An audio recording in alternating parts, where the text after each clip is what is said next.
Okay, mayong hapon sa tanan. Salamat ta sa matag usang niya karon. Salamat ta sa choir. Nalipay ko kay si Jok na nagkanta na sa choir. Sunod ani akong giingnan to si Drex nga kamondohan ni Jik kamoy magpuli-puli sung leader ha. Kaya maghimo lang ko diri lamisa diri. Higo mo maka. Kay kani si Drex, di man na kuang kay na di na maulawon kayo dili na maulaw bitaw. Sa unsay mga event na ako na siya. Di ko na parehas silang joke kung ginana ko ganiha nga kamondo ha sulwi kamoy suli dira magpuli-puli lang mo kay igo mo makabait diri niya di pa mo makita dito sa congregation palitan labog lamisa paimuan labog lamisa nga di makapatong ba. So makahinom do ka nga kuan ba kanang kakugos-kugos pa ka ana kuskuda yun pagtanaw nimo ana nagkanta na choir mao na nga malipay ka. So nianay mga probable na to dire nga kuan mga lalaki na si Dakila dire igob dako man to dali ra tum dako. Pila ko ng mga bata gud step lang dali ara mga bata yun dali na kaya lang mga dagko bitaw magamit na dire niya ganahan ko atong Dakila kay mao sa dire practice man na magkuan dire maari dire sa tubangan di magtan-aw mga tao mawala ng stage fright ba. So mao na ang atong kalipay pud aning church mo na akong inas Jik mayon taog kuanda buhi pa ko da masong leader ka. Malipay ta basta kay puli-puli lang mo Rex kamo magkuan diri na alam mo trabaho da na. Ama to Rex. Okay, so di ta magdugay, manindog ta. Padayon ta sa atong study sa Book of Romans. Ako lang ipaybalo sa matag usa nga ako gyud mismo nalipay ko sa pag-study ani kay daghan ako nahibal-an nga lalom ng pagtulunan ba, lalom na. So mao na nga dili nato ni undangan hangtod mahuman kay aron at least kaning man Book of Romans lisod ni siya tun-an ba dili para sa nang uban nga pagbasa lang nimo ana dayon masabtan na nimo dayon kanina ay mga kontras ba. Okay, so atong basahon na Romans chapter 7 1 to 6 man siguro ni 1 to 5. Okay lang mo? Okay, verse 1 kamay basa ng verse 1 ready read.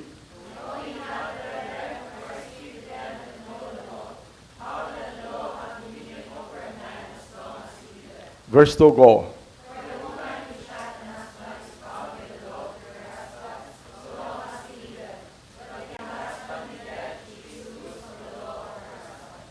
Verse 3 go.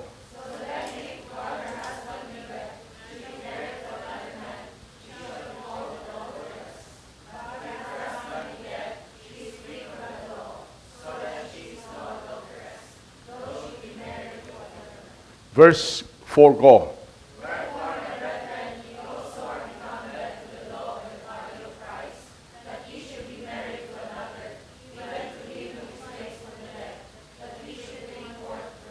Verse 5 go.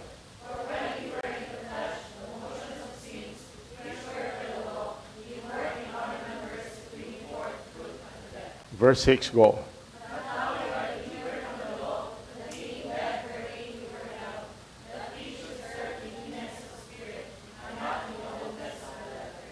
Okay, magapo ta. Amahan na malangit nun, buhi na mong nga Diyos. Salamat sa imong pulong. Salamat sa matag-usang niya karon. Salamat amahan sa manindot nga pagtulunan sa among Sunday School. Salamat sa nagtudlo sa Sunday School. Salamat usab amahan sa mga kamot nga mangyatagon nag-support financially ani nga church. Salamat amahan sa manindot nga awit sa choir. Among salamatan ikaw amahan.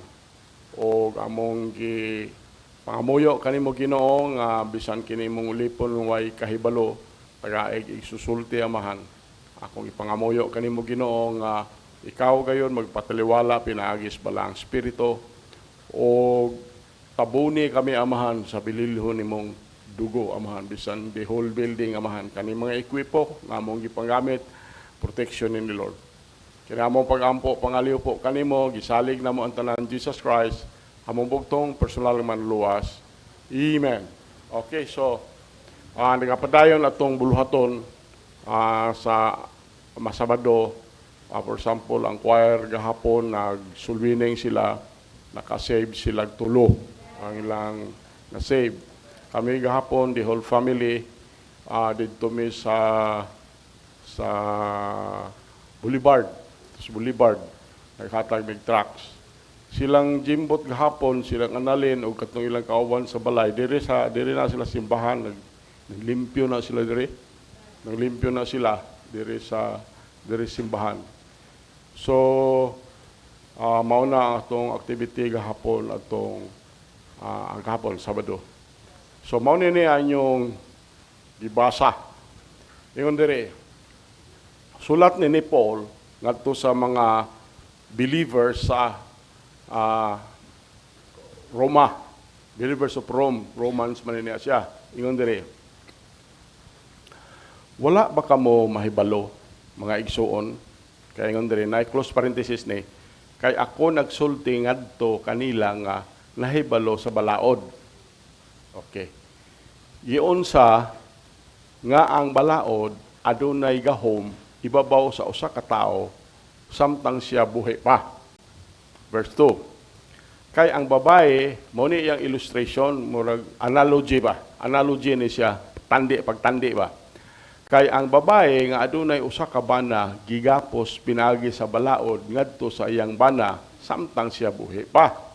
Apan kung ang bana patay na, siya gibadbaran na gikan sa balaod sa iyang bana. Verse 3. Nan tungod niini kon siya maminyo ngadto sa lain nga lalaki samtang ang iyang bana buhi pa, siya pagkatawgon nga usa ka mananapaw. Apan kun ang iyang bana mamatay, siya gawas nun, gikan ni ana nga balaod. Mao nga siya dili na mananapaw. Bisan siya maminyo ngadto sa laing lalaki. Verse 4. Ingon diri tungod niini mao na iyang illustration. Tungod niini akong mga igsuon kamo usab nahimo nga patay ngadto sa balaod pinaagi sa lawas ni Kristo. Ano siya? Aron kamo gayud maminyo sa lain bisan ngadto kaniya kinsa gibanhaw gikan sa mga patay. Aron kita gayud magdala og bunga ngadto sa Dios. Verse 5. Kaysa diha nga kita diha pa sa unod ang kaibog sa mga sala nga kanhi pinaagi sa balaod milihok gayod dinhi sa mga bahin sa atong lawas sa pagdala og bunga ngadto sa kamatayon. Apan verse 6. Apan karon gipahigawas na kita gikan sa balaod. Aron ingon nga mga patay sa diin kita kaniadto gipugngan. Aron kita gayod mag-alagad diha sa kabag-o sa espiritu o dili diha sa pagkadaan sa sulat. Nato mensahe karon naguluhan ni siya og mo ni ang uluhan niya. Married? Yes. But to which husband? Mo ni siya. Married? Yes. But to which husband? So, kas kasabot man ta nga dugay na lang panultihon ba nga wala na gyud tino kaayo nga butang. Ang butang nga kamatayon tino gyud na kayo. O ang pagbayad sa buhis. Pagbayad sa buhis. Wala pa man ta maka-experience o kamatayon. Apan nahibalo ko, I know something about taxes na hibalota sa bahin sa mga buhis. O ako kumbinsido ko nga ang bugtong lang paagi nga mapagawas ta gikan aning mga buhis is mamatay na ta. Kisa pa may mabuhis mamatay na ta. So, ang atong pamilya mahimo sigurong makadawat siguro pagpaningil bill, but dili naman ka maabot ka sa mga kamot sa BIR. May patay naman ka. So, maunay unsay gisulayan ni Paul pag pasabot nato bahin aning new relationship to the law and to sin. Maunay niya dinhi. Mo nang ingon ko nimo nga nalipay ko nag-study ani kay basahon lang nini mo diretso dili dayon ka makakuha ba sa iyahang buot ipasabot. Pero magtuon ta ani makasabot ta. Now, kaning chapter 7 finds the Apostle Paul kanunay siya kanunay nagsulay siya nga himuon niya ning butang nga kung kanang patay na ka to the law and to sin. Kita mamatay ta diha sa law o dili na ta gyud maklaro na ta nga dili ta gyud kanang mangita ba sa sala o sin, mawala na ang atong sala, labi na ang sala nga panulundon. In the last chapter 6, he used the analogy of slavery to teach us that in Christ we were free from the old master of sin. Mauna gigamit atong chapter 6 nga ang pagtandi ni Paul about slavery. Now, kanini apod lahi na pud ang iyang analogy ani niya siya. Now, he moves from the analogy of a master and slave to a husband and wife. Nguni iyang gipasabot. Ngun ani man gud ang nahitabo panahon ni Paul ba. Atong giingon sa atong Sunday school teacher bitaw nga magtudlo si Paul. Tudlo ni Paul, maunay itudlo ni Paul. Fundamental doctrine of salvation, sa assurance of salvation, Pagkahuman niyag tudlo, sundon po sa mga Hudiyo gihapon. Dayon, ilang daoton tong gitudlo ni Paul. Mauna si Paul, iyag yun ni ipadayag og maayo para masabtan sa mga tao. Mauna niya ang nahitabo ni Paul. So, from an analogy of a master and slave to a husband and wife, iyang gigamit ang marriage. He uses marriage as a picture of our new relationship to the law. Gigamit niya ang marriage. The fact is, spiritually speaking, we are married to either the law or the Lord. Kita tanan. So, nini kahaponon, gusto nato tan-awon kaning mga bersikuluha for a few minutes, dayon atong i-consider ning pangutana, married? Yes. But to which master? Mao na ito mensahe karon. Okay, number 1. The law and marriage. Mao na atong point number 1. Now, part A ana is the power of the law.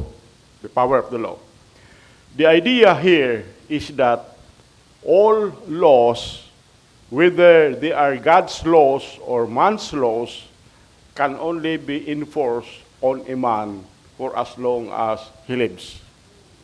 Anam na, bisan sa atong gobyerno, nakay kaso din kriminal ba, civil ba, criminal, wala na ka, ma-extinguish na imong criminal liability bitas atong balaod. So yun na siya. So balikon ako. Ang idea here is that all laws, whether they are God's laws or man's laws, can only be enforced on a man or woman for as long as he lives. So kung matay na siya, when he dies, he is free from the power of that law. So, wala na siya. So, he is beyond its reach.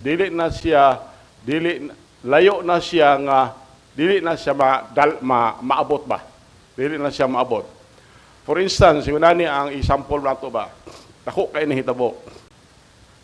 Nitong panahon nga si Lee Harvey Oswald, gi-arrest siya, gidakop siya kay iyahang gipusel si President John F. Kennedy. He was subject to the laws of the state of Texas and the laws of the United States of America. However, niadtong panahon na nga si Jack Ruby, naglakat siya dito, paingon dito sa Dallas Police Station, then gipusil niya si Oswald, namatay. The law could no longer touch him. Ang balao, di na mahikap si Oswald. Kaya gipatay man ni Ruby. So, it would have been foolish of the authorities to have placed him on trial with him being dead. Now, binuang na nga, kuan siya, hearing siya, din patay na, imposible na kaya na. So, when he died, he was beyond the reach of the law. So, spiritually speaking, the same is true to the believer. The same is true to the believer. As long as we are alive in our natural state, we are condemned by the law of God. But when we die, we are free from the demands of the law. So, ang pangutanaan ni karon, okay, kalau sa aman namatay, okay. Part B, the picture of the law. The picture of the law. Ano yung bersikulo nga itong ibang basa, gigamit ni Paul ang dagway sa marriage pag padayag unsay gusto niya pasabot. So, gisultihan ta nga as long as a woman's husband is alive, she is bound to him by the law of marriage. If she leaves him for another, she is guilty under those laws and still her husband's wife. However, if her husband dies, she is free to marry again because she has been liberated from the law of her husband. Now, the whole idea of this passage is not to give us treatise on marriage. Ang whole idea ani nga mensahe nga atong gibasa ani, dili ni naghatag nato og unsay mga unsay gisabutan diha sa kaminyoon. Ang kaninga passage, pag hinumdum lang ni nato nga ang bugtong paagi lang nga magawas nun ta sa confines and demands of the law is for us to be dead. For us to be dead. Now, until we die, the law hangs over our heads, making demands that we can never hope to keep. Kaning balaod, kung unaan ni 10 Commandments, daghan pa kayo, anana siya, lisod kayo na tumanon sa tao. Then, dili ko ni makaluwas.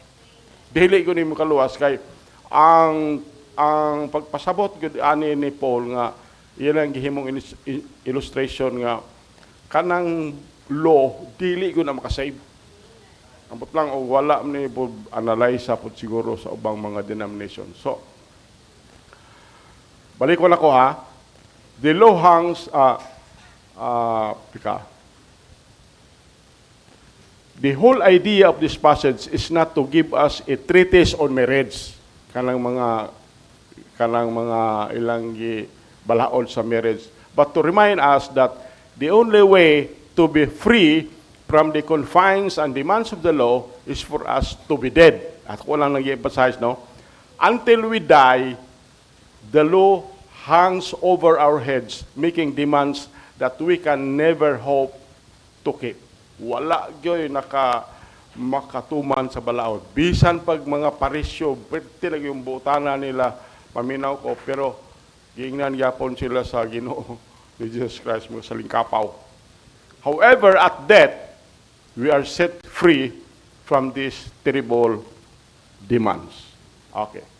Number 2, our liberty and marriage. Our liberty and marriage. Part A new freedom. New freedom. Paul tells us that we have become dead to the law. Ano siya? Paminaw ha? Si Paul nagsulti nato nga nahimo tang patay na diha sa balaod through the body of Christ. Through the body of Christ. So, this refers us back to Romans 6, chapter 6, verse 6. Kamo kung ibasa ng Romans 6, chapter 6. Read.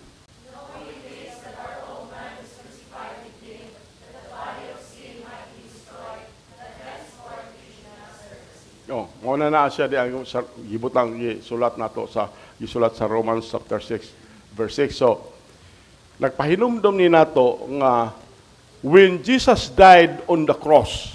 Paminaw ha? When Jesus Christ died on the cross, those who receive him, kadtong midawat ni Jesus Christ, katong misalig ni Jesus Christ, katong mituo ni Jesus Christ nga siya manluluwas, usab, namatay diya sa cross. So, ikaw ako, nga midawat ni Jesus Christ, nga yang bugtong personal nga manluwas, misalig ni Jesus Christ nga atong manluluwas, kita usab, namatay ta on that cross. Mauna na sa therefore, we are free from the law. We are free from the law.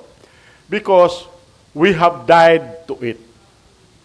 So, the whole idea is that when Jesus died on that cross, we also died. And when we died, our marriage to the law and all of its demands on our lives were done away with. Wala na po. So, we died to the law just as our death in Christ brought freedom from the power of sin. So we have been delivered from the power of the law. You see, kaning balaod nagbarog ni diri sa atong nato demanding death for the sins and we are guilty of. But when Jesus Christ died, he satisfied the righteous demands of the law. Kay ang law, mauman niya ang schoolmaster to Jesus Christ. Schoolmaster to Jesus Christ. Now, since we were in Him, tungod kay kita, diha naman ta sa body of Christ, saved naman ta when He died, and when we believe, kita usab, na satisfy nato ang law. The law demanded death. The law demanded death. We have died, and since that is true, it has no more claims against us. In other words, we are free in Jesus. Amen. Mao na ang nahitabo sa atong kinabuhi. So, part B, a new family. New family. Now, verse 4, ma-follow mo na, verse 4 goes on to tell us that we are married to another. At the instant we became dead to the law, we were married to the Lord Jesus Christ. Amen.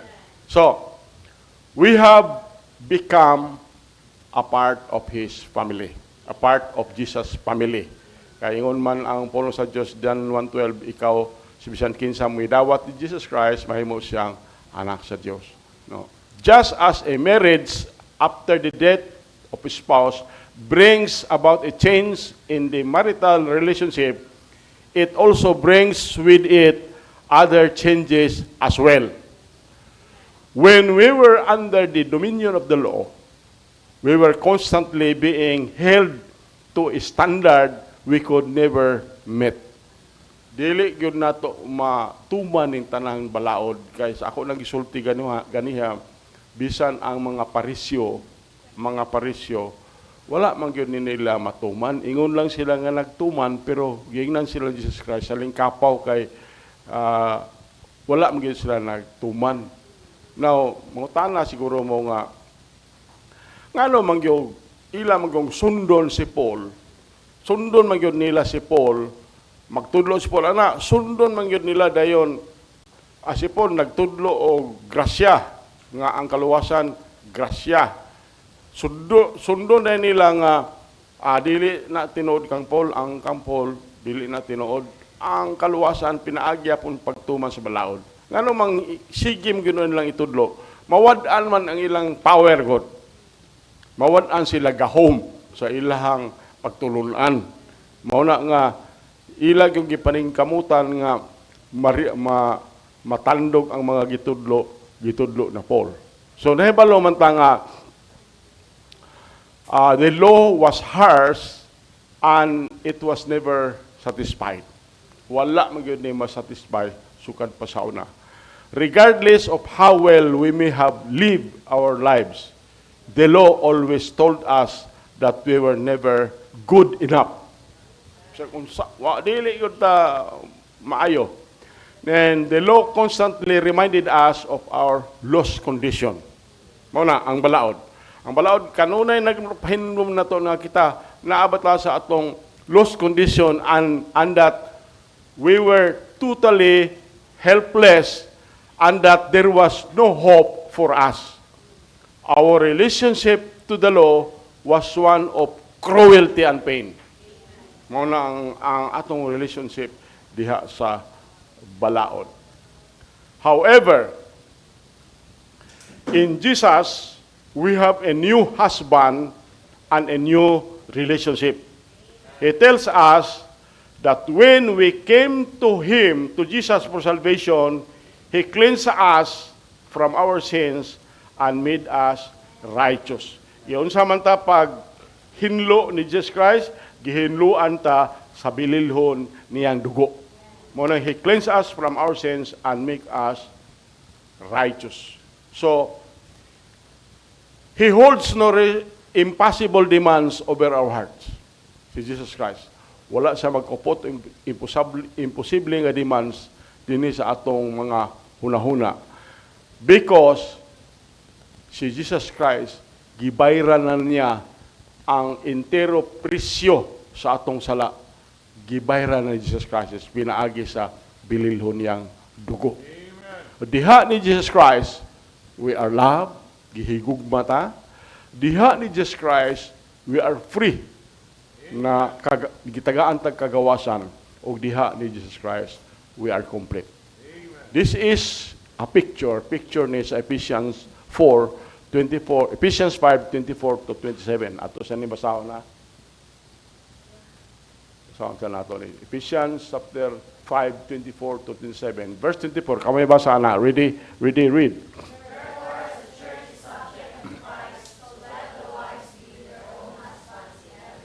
Verse 25, go.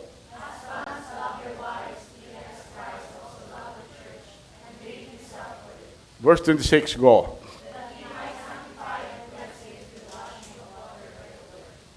Doon na yung mga ako lang i-comment, doon lang ako yung komentaryo on it, kanin 5:26, that He might sanctify and cleanse it with the washing of water by the word.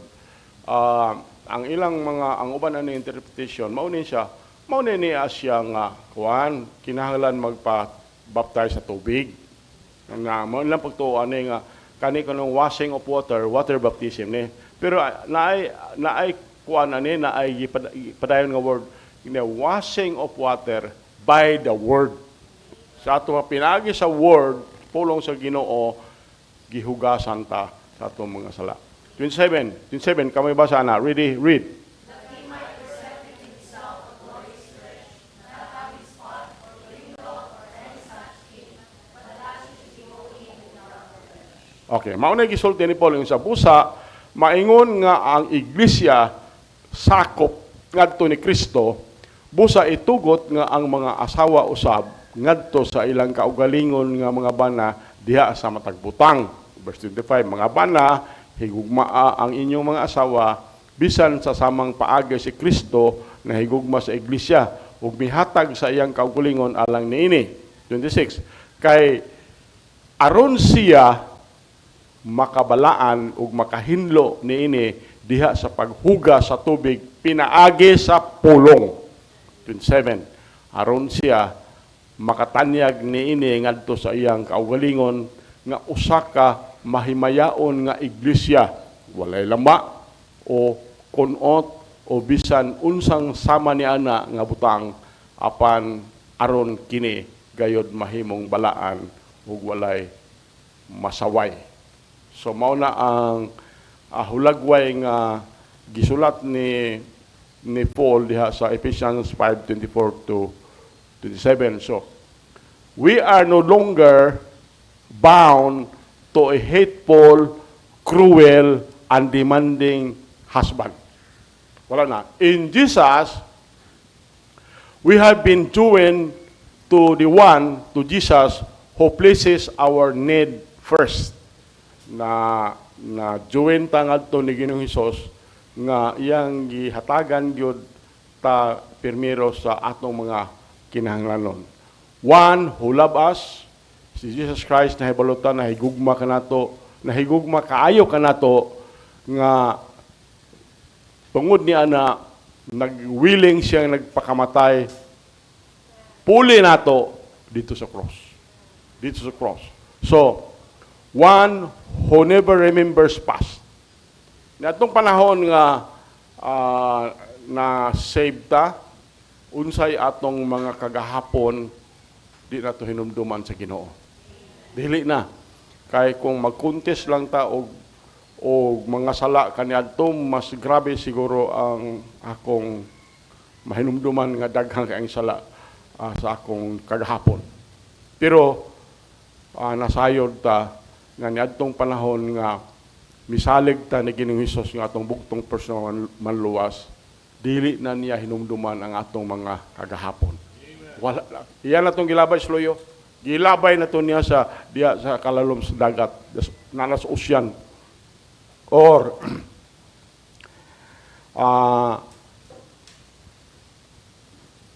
nagpahinumdum na ito na nga kana bang kita nga nakabato ni Jesus Christ, sigurado na atong kaluwasan.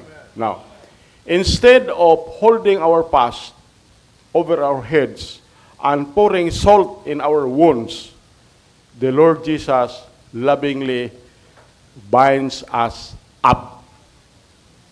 Iya hatang bugkos diha kaniya, dayon iyatang gipaduol diha sa iya mismong kasing-kasing o gihigugma taniya bisan atong kagahapon iyahanang kalimtan.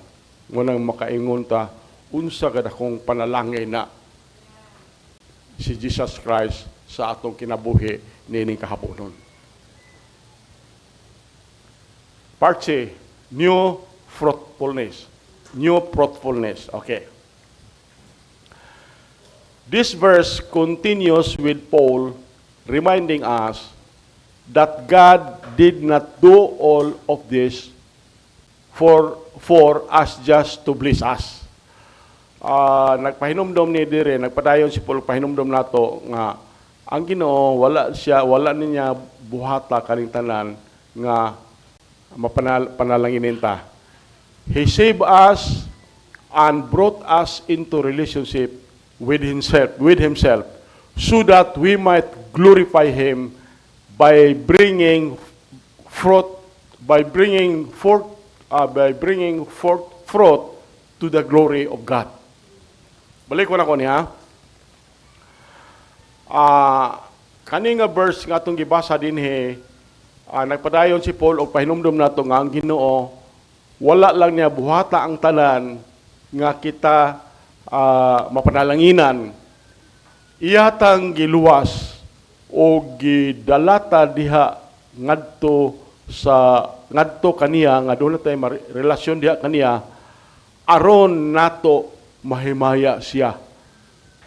Kung magadalata o bunga aron mahimaya ang Ginoo. Now, this is made clear by what Paul tells us in Ephesians 2:10. Ephesians 2:10. Kamu ra ko'y basa ang Ephesians 2:10. Ready, read.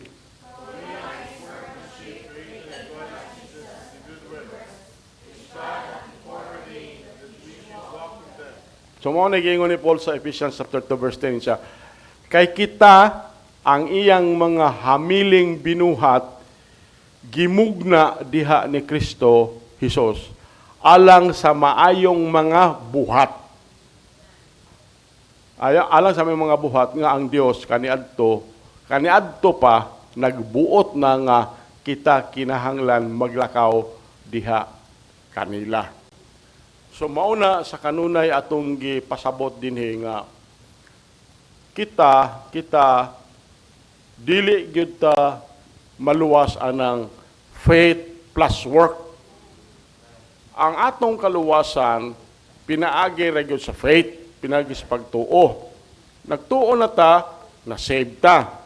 Pag human tungod kay na save ta, then maayo na atong mga buhat. Mo follow na ta sa law, mo follow ta sa law aron maghatag tag mayong bunga mahimaya ang Ginoo.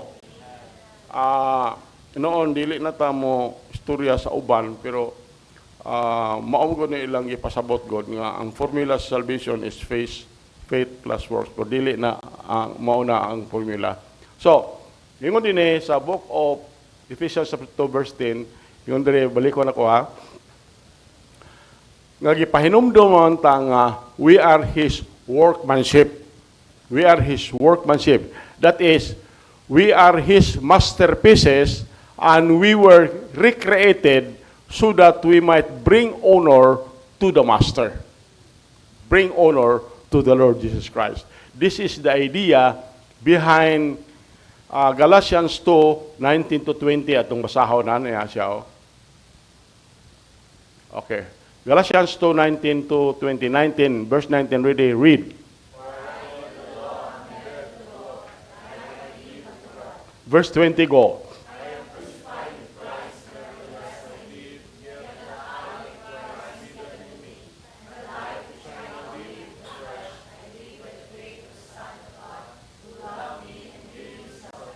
So, mao na gingon niya sa Galatians, ingon siya, kay ako, pinaagi sa balaod, patay na.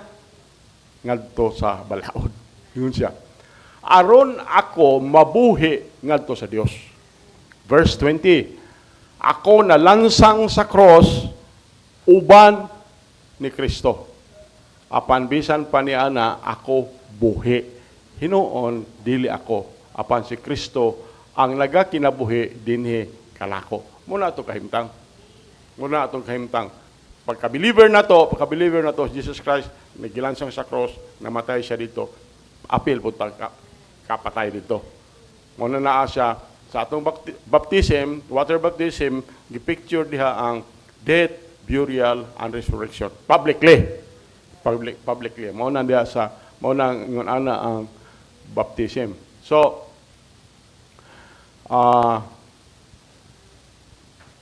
verse 20, ingon sa verse 20, ako nalansang sa cross, uban ni Kristo, apan bisan pa niya na ako buhi.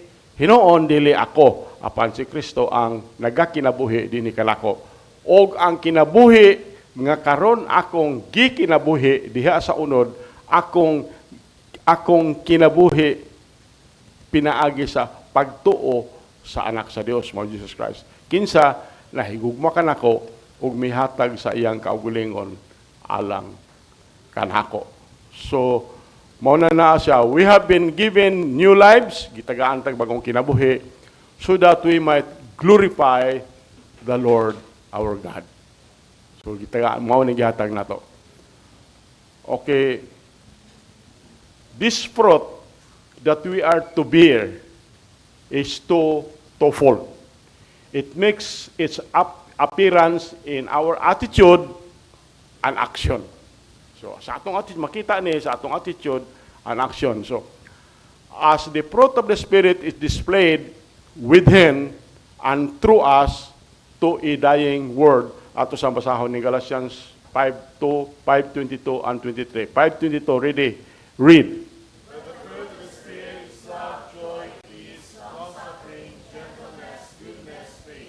Verse 23, go. Habi ni mo, kanang panghuman natong simba, matingala man ka nga, iniguli ni mo, marakag malipayon. Habi ni mo, kisig hatag ni mo kalipay, ana, because of your Holy Spirit. Kaya mo man, Andreo, but the fruit of the Spirit is love, joy, na peace, long-suffering, gentleness, goodness, and faith.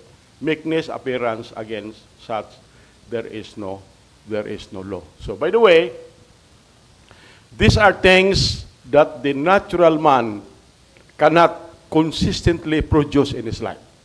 Kanina ang mga butanga, kanina adiri sa fruit of the Spirit, maone mga butang ang tao nga dili save, dili gyud ni siya makaproduce ani sa iyang kinabuhi. Dili gyud siya. So, it also makes its appearance in our actions. Makita po ni sa atong mga actions. Not only will we be different internally, dili lang kay mautro ta internally sa sulod ng kasing-kasing, but externally, through the things we do for the Lord. Ato na nang ibasa atong isang Domingo, John 15, 1-8, dili nang nato basahon ron. So, God's desire for His children is that we may be fruitful for His glory. Muna na ang desire sa Ginoo.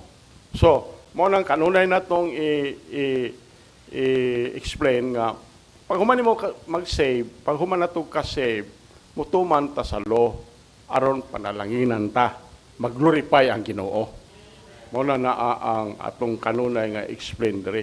So, number 3, our lives and marriage.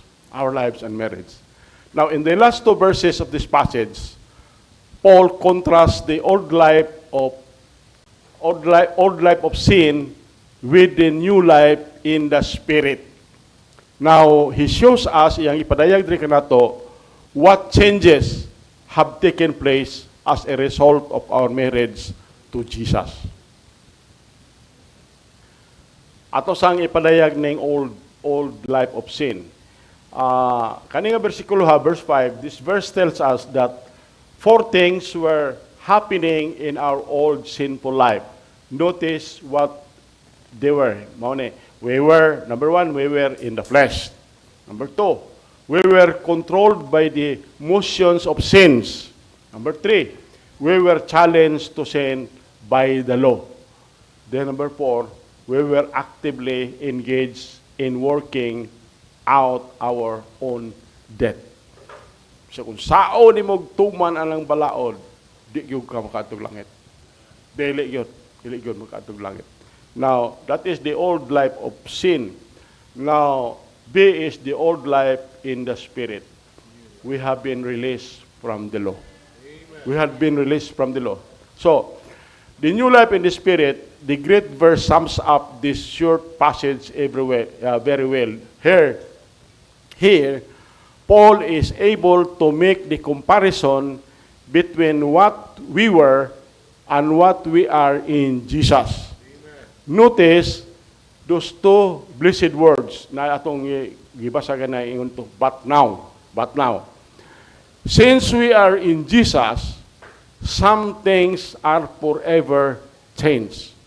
Notice the change that have taken place in Jesus. Number 1, we have been released from the law. Ano siyang number 1? We have been released from the law. Because we have died with Jesus, we are no longer under the demands of the law. We are not bound by it any longer. Why? Because the law has no power after death, and we are dead with Christ to the law. So, do you understand all this implication on this? All this implies? What this means is that we are free from all the moral and spiritual liabilities and penalties that go along with the law. In Jesus, we are free from judgment. We are free from the list of do and don'ts that can never save the soul. Mo nang balaod, takhan kayo, do not do this, You do not do this, you do this, you do this. Pero, dili yun na makaluwas ato kalag. Dili makaluwas ato kalag. We are free from the worry of hell if we are in Jesus. We are free in Jesus, freed forever and the terrible bondage of the law. Muna itong kahimtang kita nga we have been released from the law. Number 2, we had been released to serve. We had been released to serve. So, kaning service ani, the idea of service does not refer to an employee who is free to work. Dayon kung gusto siya magtrabaho, trabaho siya. Pero gusto siya mag-change og employers, mag-change po siya. Dili ni buot mauni atong ipasabot ni. The idea here is that of a slave. It is the picture of a person who lives for nothing else but to do the will of his master. To do the will of our Master Jesus Christ. This is what should describe our life and mind. We are free from the law and we are the servants of Jesus Christ. While we are not bound by list of right and wrong, we are bound by the fact that we are His slaves. Slaves to Jesus Christ. Nothing else should ever be in our minds by serving Him. Number 3, we had been given a new life with which to better serve Him. Tagaan ta o kinabuhi nga makaalagad ta niya, mas makaalagad ta niya maayo. So, kung atong na-notice atong chapter 5 is atong study, we are told that we are secured in our salvation. Ikaw, ako, sigurado ta sa atong salvation. Dili mawala ni atong kaluwasan. Secured ni atong salvation. Ganahan ta ng mga pulunga. Ganahan ta ng mga pulunga. Ganahan ta magunahuna bahin anang kaluwasan nga wala na eternal. Wala na bugto nga kaluwasan ba? Eternal na. O wala ay condition. Once you are saved forever. You are saved forever. So, ako mismo magakalipay ko anang kamatuorana. However, chapter 6 tells us that we are to be holy. Now, kinahanglan po ta balaan ba? Dayon, kaning chapter nagdala ni sa atong hunahuna nga the image of our freedom and our faithfulness and our standing as servants. May I remind you that just like salvation, these other things are also unconditional and they are not an option. If you are genuinely saved, all of this will be active in your life constantly, though never perfectly. Dili man gyud nato mahimo ba ang tanan. Sala man ta mao na nga yon ang Ginoo sa panahon nga makasala ta na ay iyahang gisulti diha sa 1 John, confess. Mo confess lang ta sa Ginoo, then ingon dito hugasan ta niya sa iyang bililhong dugo. Okay, mao na ang conclusion sa atong mensahe. So has the law been done away with? No. It is just what we have a different relationship to it than we could ever have had before. Now, because of the imputed righteousness of Jesus and the indwelling ministry of the Holy Spirit, we are able to meet the righteous demands of the law for the first time. Nindog ta, mag-ampo ta. Amahan naman langit nun, buhi na mga Diyos. Salamat sa imong pulong, salamat sa imong pagpadayag dinhi pulungan diri kanamo. O amahan nakasabot ikaw nga kami mismo naglisod mig sabot nini apan nakasabot mi pinaagi sa imong analogy Amahan mo langit nun, among pangamuyo kanimo Ginoo, nga kini nga mensahe molugdang ni sa among kasing-kasing o makasabot mi Ginoo nga among kaluwasan pinaagi ra gyud sa pagtuo diha kanimo. O kami magtuman sa balaod nga dili pud namon ang mahimo perfectly aron panalanginan mi og mahimaya ka sa among kinabuhi. Mahal mo langit nun, akong ipangamuyo kanimo ang imong paghatag niini nga mensahe diri kanamo uban sa kalipay. Kung hangyoon ang matag usa, you can sit it down there, pwede ka makatindog, pwede ka maari ka sa front. Then pakig-istorya sa Ginoo, malipay kayo ang Ginoo nga nakig-istorya kaniya.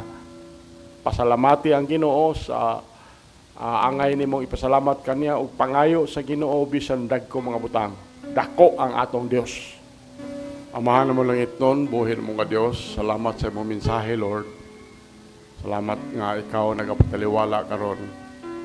Salamat Ginoo sa imong grasya ug kaluoy nga naangko na mo gikan kanimo. Ug amahan ining kahapon na imong mga anak, Lord, anaa sa ilang tasatag sa kalingkuranan, amahan. Akong pangamuyo kanimo Ginoo kung unsa man ang ilang pagpasalamat kanimo dawata, unsa man ang ilang tinguha silang kasing-kasing tagaig pagtagad, amahan. Apan ako Ginoo doon ako'y pag-ampo alang kanila na ikaw nga akong Dios magpanalangin sa matag usa o magbantay sa matag usa.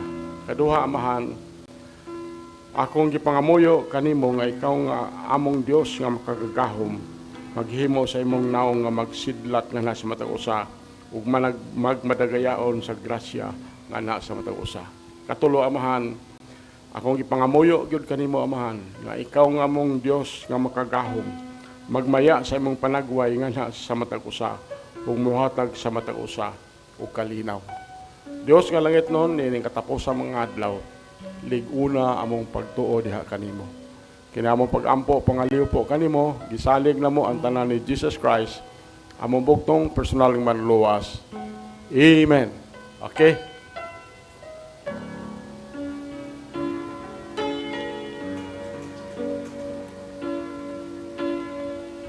Okay, galang sa pagtapos, akong hangyo matagusa, manindog ta. And for our closing song, ito hangyo itong song leader. Okay, for our last song, we're going to sing I Shall Not Be Moved. Amen?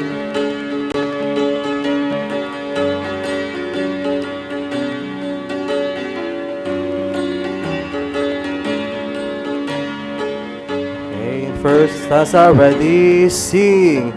Jesus is my Savior, I shall not be moved. In His love and favor, I shall not be moved. Just like a tree that's planted by the waters, Lord, I shall not be moved.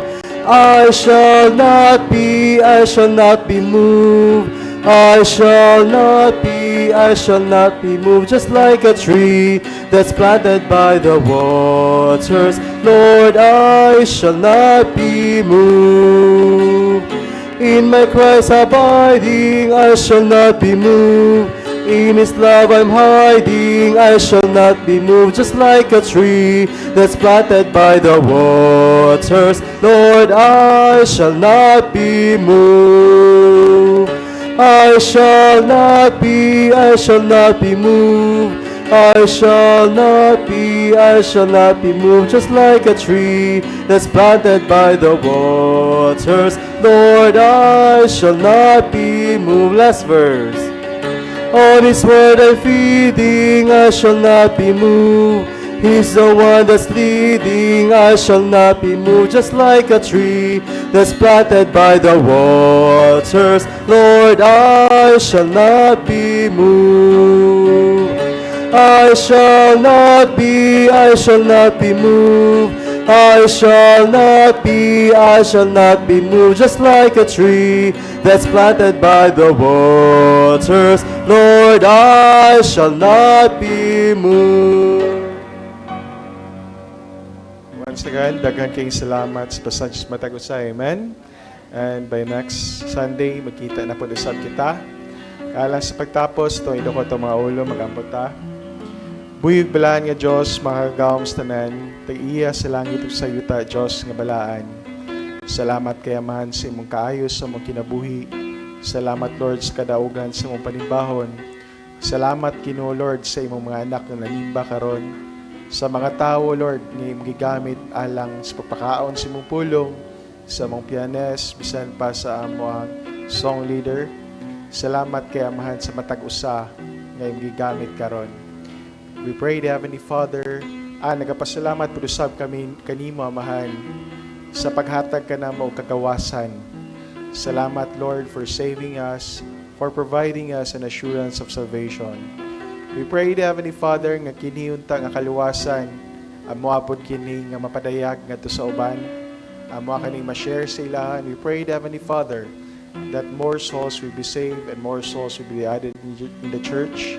And we pray, the Heavenly Father, as we depart in this place, nga ikaw, Lord, magaprotect sa matagusa, magapabalon ka na mo, Lord, sa fruit of the Holy Spirit. And we pray, the Heavenly Father, ibisan pa ang practice sa choir karon, Amahan. We pray, the Heavenly Father, nga ikaw po usab magabless. Lord God, we commit to you all these things in the mighty name of Jesus. Amen.